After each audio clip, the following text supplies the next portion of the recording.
En las selvas más profundas de la Sierra Nevada de Santa Marta, Colombia, se esconde uno de los secretos más impresionantes de la historia precolombina, la ciudad perdida. Hoy, te llevamos en un viaje hacia el corazón de la historia indígena tairona y te contamos algunas curiosidades que quizá no conocías. La ciudad perdida, o Teyuna, fue fundada alrededor del siglo VIII por los indígenas tairona.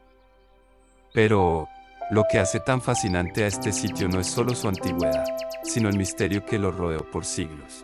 Durante más de 500 años, estuvo escondida en la jungla de la Sierra Nevada, hasta que en 1972 un grupo de exploradores descubrió este increíble lugar. El acceso a la ciudad perdida es todo un desafío.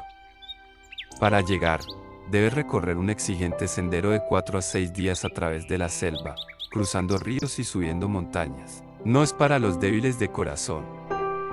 Pero, al final, el esfuerzo es más que recompensado con las vistas espectaculares y la historia que se revela ante tus ojos. Lo más sorprendente de la ciudad perdida es la avanzada ingeniería de los tairona. Las terrazas, escaleras de piedra y caminos empedrados muestran un conocimiento impresionante de arquitectura. Lo que más asombra es que todo fue construido sin el uso de herramientas metálicas. Todo se hizo a mano, con materiales locales. La ciudad no solo era un centro habitacional, sino también espiritual. Se cree que la ciudad perdida tenía un profundo significado religioso para los tairona, quienes consideraban la Sierra Nevada como un lugar sagrado.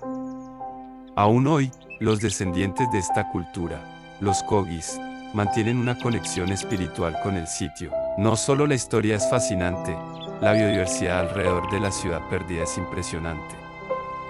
La zona está rodeada por una flora y fauna únicas, que incluyen especies endémicas, y muchas de ellas solo existen en esta región. Si te atreves a visitar la ciudad perdida, asegúrate de hacerlo con guías locales certificados. El recorrido es exigente, pero al final serás parte de una experiencia única, que te conectará con la historia de Colombia y el legado de los tairona.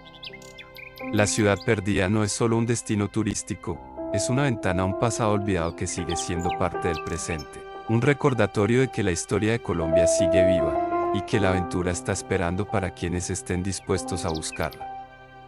Si te ha gustado este video, no olvides darle like, suscribirte para más contenido sobre historia y aventura.